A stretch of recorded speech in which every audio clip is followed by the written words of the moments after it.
We're back yet again, folks. You already know it. We're going to be talking about Snap today. Off a solid, yet again, zero sleep. Still searching, in search of that off day. We'll get there one day. Don't worry. Um, but Snap here, you got to understand, as a whole, the industry of these social media stocks have been doing pretty well. We've seen great numbers in terms of ad rates. Recovery's been quite nice for some of these companies, and they've been able to see some good returns as a result. You look over the last year, and Snapchat here is up 250%, quite significant, obviously, in terms of stock movement. So let's take a look at these earnings, see what we have on tap.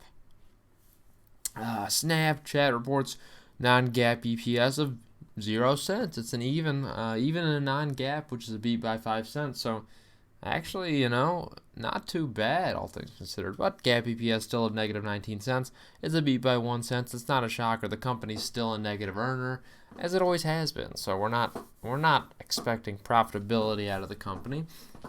And as much as I'd like to see it by now, I think this company's at a point in its lifespan where it probably should be there already. But I get it. I understand. Revenue, though, came in at $769 million, which is an increase of 66% year over year and a beat by 28 million. So there's different ways to look at it in the upcoming quarters. Obviously, I think overall demand for the services, there's a chance it goes down over the next year. Obviously, due to the fact that a lot of people, when they were unemployed, they had a lot more time. They were on social media a lot more. Now, I don't know necessarily what that's going to look like in this next year. I mean, I expect it would be a pretty level number there. I don't necessarily see significant increases, but I do think we'll return back to normal rates of growth, if not stagnation potentially. But the main story here with revenue is going to be formed off of ad rates. So last year, we saw ad rates plummet during the first few months after shutdowns because companies could not afford necessarily to buy these premium spots. There was no reason for it because they weren't doing business in store. There was no reason to advertise. So ad rates went down. It was easier to get your ad on, get your ad seen. It was easier. So it cost less for companies. So therefore, less revenue for these companies. So you will see a benefit because of that, just inherently, because ad rates are recovered even stronger than their pre-pandemic levels. So pretty nice, all things considered. That should benefit these companies, Snapchat as well, obviously, in the upcoming next few quarters. Global daily active users came in at 280 versus the 274 million consensus. Pretty nice. An average revenue per user at 2.2. When you're tired, you don't know the difference between dollars and just a normal integer. But $2.74 versus $2.71 average revenue per user. So a beat on that aspect too. Guidance, they're estimating between 820 million and 840 million versus a consensus of 826.99. So it's right in line with that, I would say, for the most part. Adjusted EBITDA is estimated between loss of 20 million and break even, and that's adjusted, so still not the profitability, but that does compare to 96 million loss in quarter two of last year. So there is improvement there.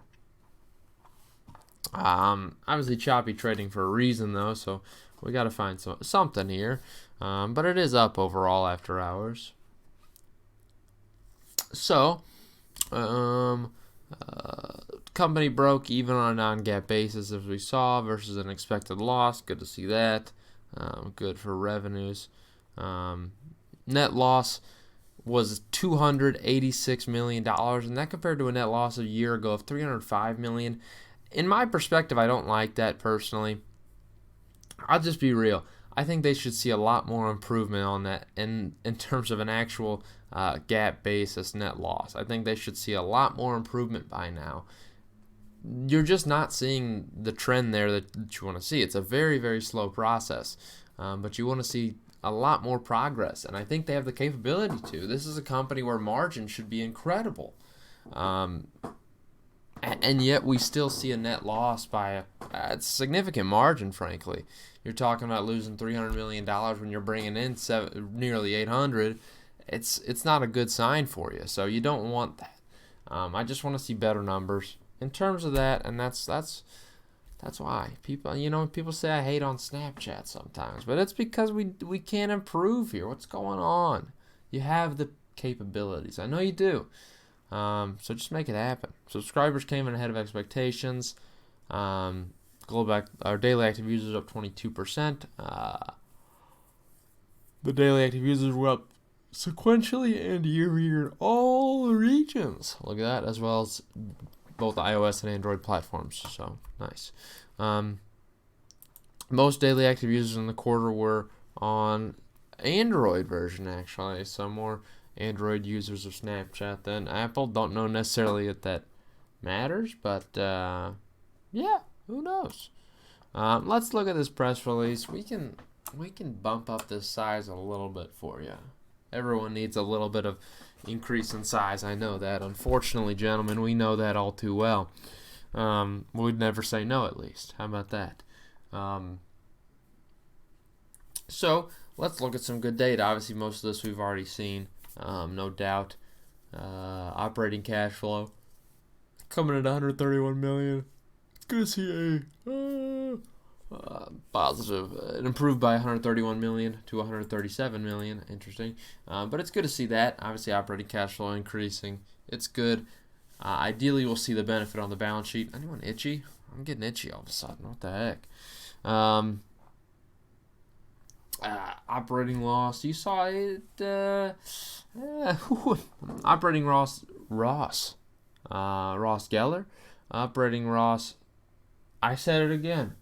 The thing about it, we watch too much Friends sometimes, and everyone knows Ross. It's everyone's favorite character. We love Ross.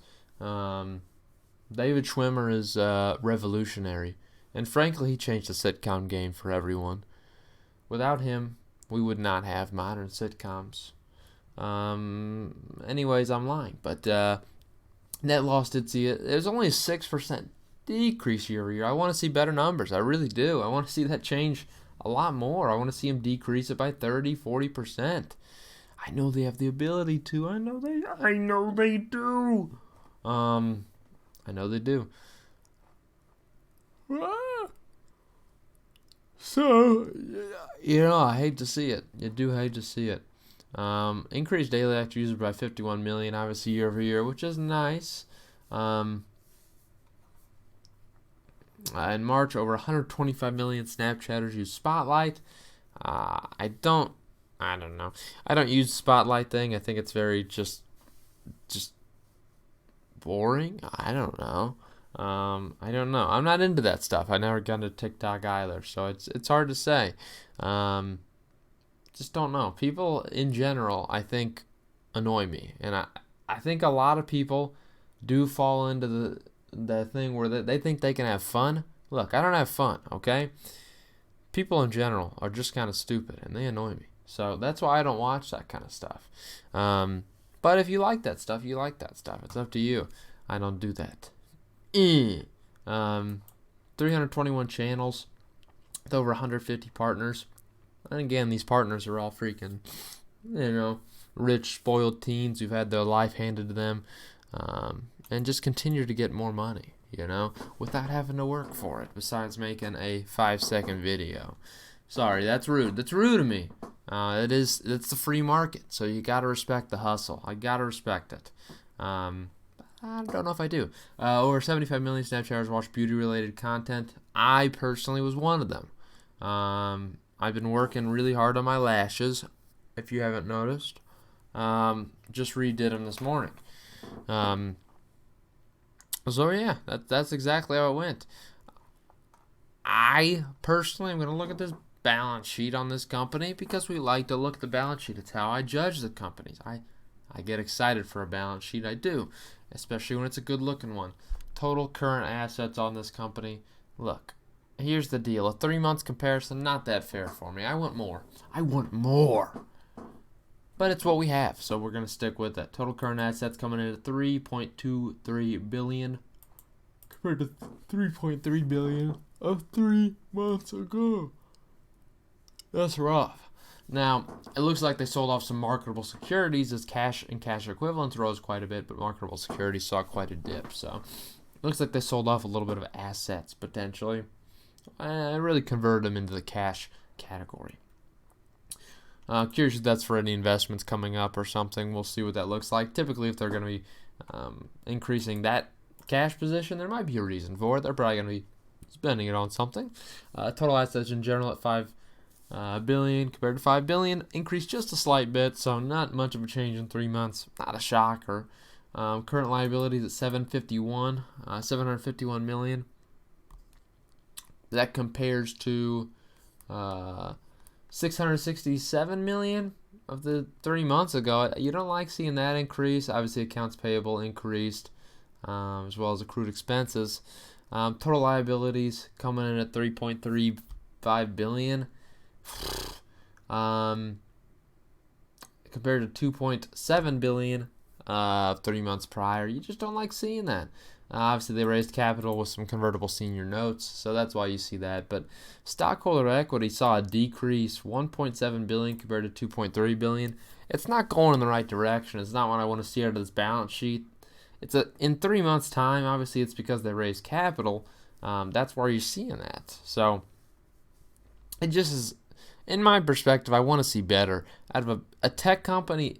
Frankly, at this stature, you should be seeing a significant growth in margin. You should be seeing great profitability. This is a business model that has huge potential for margin. It really does. Look at a company like Facebook, obviously, that's gone through these phases, yes, but has reached a point where it is printing money like no one's business. It's showing what you can do with this business model, and I think Snapchat needs to get a little bit more onto that program. Obviously, they can survive. There's no doubt, because they'll always be able to raise capital. I just personally think they should be self-sustaining at this point, and I think it's just better for the business as a whole. You look at this company, trading in a market cap of $86 billion, full year revenue last year of $2.5 billion. I think this thing's pretty expensive. I would not lie to you. I think it's trading at a pretty high multiple. But again, there is probably reason for it. It's because they're able to raise, or really because they're able to grow revenue by quite a bit. So it's why they're able to trade at a high multiple here. So keep that in mind. I don't like the fact that they're not increasing that net loss line. I really want to see a bigger improvement. 6%, it's not going to cut it for me. I don't get out of bed for 6%. Okay? Not when it's in the negatives by a large margin, at least. 6% when you're already making a bunch of money, I'm in for it. But if you're already losing money and you only increase by 6%, I'm not getting out of bed. Look, sorry. I may kick you out of bed for that. Depends on how enjoyable. But that's all I got for you today. Hope you enjoyed. I'm not buying Snapchat stock. Just going to be honest with you. I think it's a little bit overvalued.